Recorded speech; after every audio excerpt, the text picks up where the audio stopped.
ከመቼው ተግባባችሁ ነው ያልኳችሁ? እንደሱ ለማለት ፈልገሽ ነው እንዴ? ከዛሬ ጀምሮ አሁን በደንብ ተግባባን። አዎ ነው። እኔማ ስጮህም ተፈጠረ ብዬ ነበር የመጣሁት። በሉ ያዝልቅላችሁ። ቻው። ግን አንተስ እንዴት ነህ? ቤተሰቦች እንዴት ናቸው? ፈጣሪ ይመስገን በጣም ደህና ናቸው። ከዚህ በላይ ደህና የሚሆኑበት ጊዜ ይመጣል። ግን አለሽ የምር አንቺ ባታግዢ ኖሮ እኮ ይሄን ሁሉ ነገር ማድረግ አልችልም ነበር። ኧረ በእናትሽ ጣጣኝ ነው። እኔ የምልሽ በእናትሽ የኔ ስጥፋ በጫንቀው ከብተሽ አሳየኝ። ላጣ ልጅ ሆንሽ እኮ በጣም ጥቂት ልጅ ሆንሽ። እሱ ለእኔም አልገባኝም። ምናልባት አንተ ስላስመለጥካት ክብሩ ስለተነካ ወደ ድሮ ክብሩ ለመመለስ ወይንም ደግሞ አንተን እንደ ድሮ ሎሌ ለማድረግና ለማዘዝ ፈልጎ ሊሆን ይችላል። ወይስ ደግሞ ሌላ ታካሚ? ምናልባት ከጠቀስካቸው ውስጥ አንዱ ሊሆን ይችላል። አሁን አንተ ራሱ ለእኔ ምንም ጥሩ አመለካከት የለህም።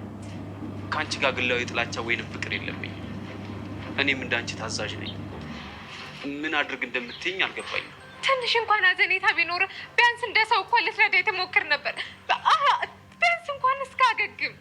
እነሱ ለአመታት የኖሩት እውነት እኔ በቀላሉ እንዲገባኝ ፈልጌ ይሆናል ነው ወይስ አረዳዴ ላይ ችግር አለ? ኦኬ ዛሬ በቅድስቴ በልደቷ ቀን እንግዲህ አንድ አበባና የደብዳቤ ስጦታ አበርክቶላታል። ደብዳቤ ስጦታ እንግዲህ በጣም አስደንግጧታል። ቤተሰቦቻችን አበባውን ተቀብላ ደስታዋን አጣጥማ ሳትጨርስ እንግዲህ ያየችው ደብዳቤው ላይ የተጻፈው ደብዳቤ ወይም ደግሞ መልእክቱ በጣም አስደነገጣት። እንግዲህ ምን እንደሆነ በእርግጠኛ አላወቅንም፣ ግን ገና ስታየው በጣም ነው የደነገጠችው። ከድንጋጤዋም አልፎ መድብል እያለች ነበረ። በቃ በጣም ነው ግራ የገባት። በጣም ደንግጣለች። ስሬስሊ ነው በጣም የደነገጠችው። ስለምን እንደሆነ ለራሱ በጣም ግራ ነው የገባት። ቤተሰቦቻችን ያው ያልጠበቀችው ነገር ነው የሆነው። ምክንያቱም ደብዳቤው ላይ ያየችው ነገር በእርግጠኝነት ምንም ከማይጠበቅ ነገር ነው። ምናልባት ብሩክ ምን ብሎ ጽፎ ይሆናል ብላችሁ ታስባላችሁ ቤተሰቦቻችን? ምናልባት ከእንግዲህ በኋላ በቃ በእኔ ጉዳይ ዋጋ ትክፈይ፣ የራስሽን ህይወት ኑሪ ብሏት ይሆን? ይሄ ደግሞ ጋይዝ እውነት ለመናገር ቅድስቴን በጣም ያስደብራታል እንጂ ምንም አያስደስታትም። ምክንያቱም እሷ ሰው የሚኖረው ከሚወደው ሰው ጋር ነው።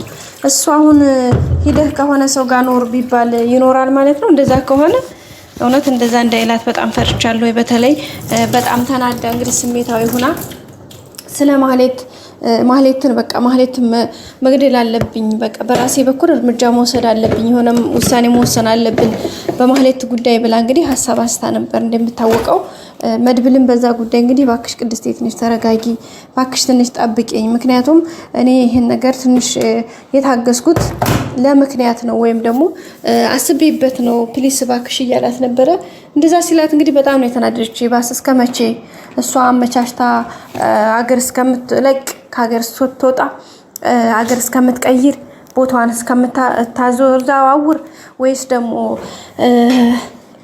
የራሷን ሌላ ድጋሚ ሌላ እርምጃ እስከምትወስድብን ነው? ደግሞ አሁንም እጇን ስብህ አምጥተህ ይቅርታ ምናምን የሚል ነገር ልታመጣብን አሰብክ ወይስ ምንድነው? እየገባኝ አይደለም በማለት እንግዲህ በጣም ስሜታዊ ሆና ነው ዛሬ ቅድስቴ ስትናገር የነበረው። ቤተሰቦቻችን በእርግጥ ቅድስቴ ልክ ነች። እውነት ለመናገር ይሄንን ያክል ቀን የታገስኩት ያው እንግዲህ ብሩኬ እስከሚሻለውና አንዳንድ ነገሮችን እሱ መጀመሪያ ስሜቱ እንዳይጎዳ ከማለት አንፃር እንጂ ጠፍቶኝ አይደለም። ስለዚህ አንተ ራስህ የሆነ ነገር ማድረግ ባትፈልግና ነገር ግሹን እንትን ለማለት ብትፈልግ እንኳን እኔ በራሴ መንገድ እጄ ማድረግ ያለብኝ ነገር ማድረግ አለብኝ በቃ ብላ ነው እንግዲህ በጣም በስሜት የተነሳቸው። በዚህ መድብል እባክሽን ትንሽ ጊዜ ስጪኝ ሲላት አረባካ ከሀገር እስከምትወጣ ነው ሀገር ቀይራ ከኛ ካይናችን እስከምትሰወር የራሷን ነገር እስከምታመቻች ወይስ ምን እስከሚሆን ድረስ ነው? አልገባኝም። ምንድነው እያልክ ያለው? እስካ እንዴት እንደዚህ እኮ ቅድስቴ መሆን የለብሽም። ምክንያቱም አንቺ እዚህ እንደዚህ ስትሆኚ ብሩክ ይጎዳል ምናምን ሲላት እንዴ ይጎዳል ብዬ እኮ ነው ታዲያ እስከዛሬ ድረስ ይሄን ያክል ቀን መድረስኪ መረጋጋት አለበት መታገስ አለብኝ እሱንም እንዳረብሽው ብዬ እኮ እንጂ እንመካከርበት ያልከው እኮ ለዛ ነው። አሁንም ሲቀጥል አንተ ካልተመቸ ችግር የለው እኔ በራሴ መንገድ ምችለውን ያክል ሞክራለሁ ካልሆነልኝም እንጂ ይቀራል እንጂ እንደዚህ ማዝም ብሎ የሚቀር ነገር የለም በማለት ነው እንግዲህ የተናገረችው። በጣም ነው እንግዲህ በጣም ያስደነግጠው ማለት ነው። መድብልም እባክሽንስ ይሄን ያክል የቆየን ቆይተን አሁን በመጨረሻው ሰዓት ላይ ያልሆነ ውሳኔ እንድወስን አታስገድጂኝ ብሏታል። እሷም ደግሞ እኔ ምንም አይነት ውሳኔ ተወስነ አልፈልግም። የማይሆንልክ ከሆነ ዝም ብለህ መቀመጥ ትችላለህ፣ ምክንያቱም እኔ በራሴ መንገድ ሁሉንም ነገር ማስተካከል ስለምችል ብላ ነው እንግዲህ መልስ የመለሰችው። ይሄ ደግሞ በጣም ከባድ ነገር ነው ቤተሰቦቻችን። ያው በእርግጥ የሷም ከስሜት ከውስጧ የመነጨ ነገር ነው። ምክንያቱም ለምን አይባልም፣ ትክክል ናት። ብዙ ቻሌንጆችን አሳልፋለች፣ ብዙ መስዋዕትነቶችን ከፍላለች፣ ብዙ ውጣ ውረዶችን አሳልፋለች። ስለዚህ ልክ ናት። ምን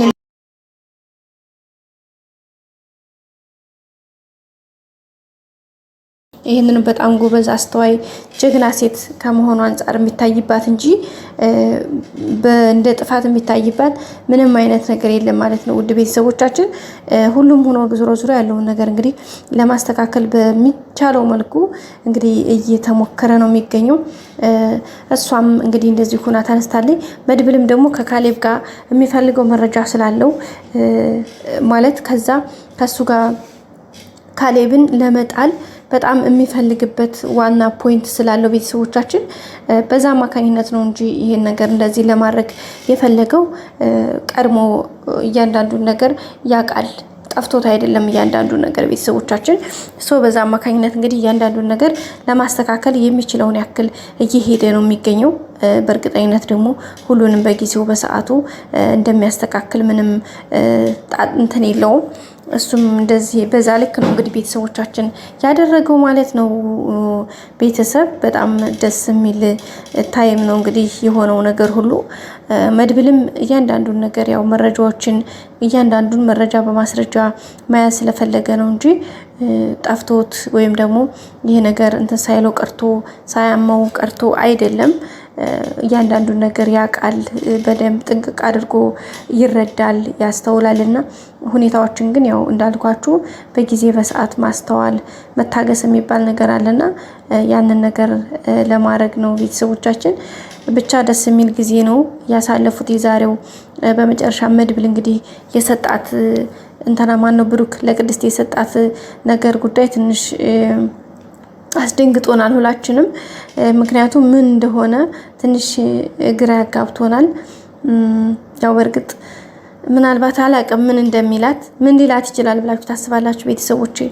እንግዲህ እስኪ እናንተ ሀሳባችሁን አስቀምጡ ሁላችሁም ማለት ነው። እኔ ትንሽ ግራ ያጋብቶኛል ማለት ምን ብሏት ይሆን ማለት ምን አስቦ ነው እንደዛ የጻፈላት? የእውነት ጥሩ ነገር ይሆን ወይስ እሷን በተለይ በቃ ካሁን በኋላ የራስሽን ህይወት ኑሪ ምናምን አይነት እንደዛ አይነት የሆነ ነገር ከሆነ በጣም ያናድዳል ጋይስ። በጣም ነው የሚያስደብረው፣ ያናድዳል፣ ያስደብራል። ግን በእርግጠኝ እንደዛ እንደማይላት ተስፋ እናደርጋለን። እንደዛ ካላት በጣም ከባድ ነገር ነው በጣም ቤተሰቦቻችን። ምክንያቱም በእንደዛ መባል የለበትም፣ በፍጹም መባል የሌለበት ነገር ነው። ምክንያቱም ከሁኔታው አንጻር እቺ ልጅ ብዙ መስዋዕትነት ከፍላለች፣ ብዙ ቻሌንጆችን፣ ብዙ መከራዎችን በጣም ብዙ ብቻ እንደዚህ በቃል የሚገለጹ ሳይሆን በሚሊዮንም በቃላት የሚገለጹ ነገሮችን ነው መስዋዕትነት የከፈለችውና ስለዚህ ያንን ሁሉ ነገር አድርጋ ዛሬ እንደዚህ እንትን ቢሆን ትንሽ ከበድ ይላል ማለት ነው ቤተሰቦቻችን። ኤኒዌይስ ቀጣይ እንግዲህ ሁሉም ነገር መልካም እንደሚሆን ተስፋ እናደርጋለን። በቀጣይ አዲስ ቪዲዮ እንገናኝ። ላይክ፣ ሼር፣ ሰብስክራይብ ማድረጋችሁን አትርሱ። እወዳችኋለሁ ቤተሰቦቼ። ባይ ባይ።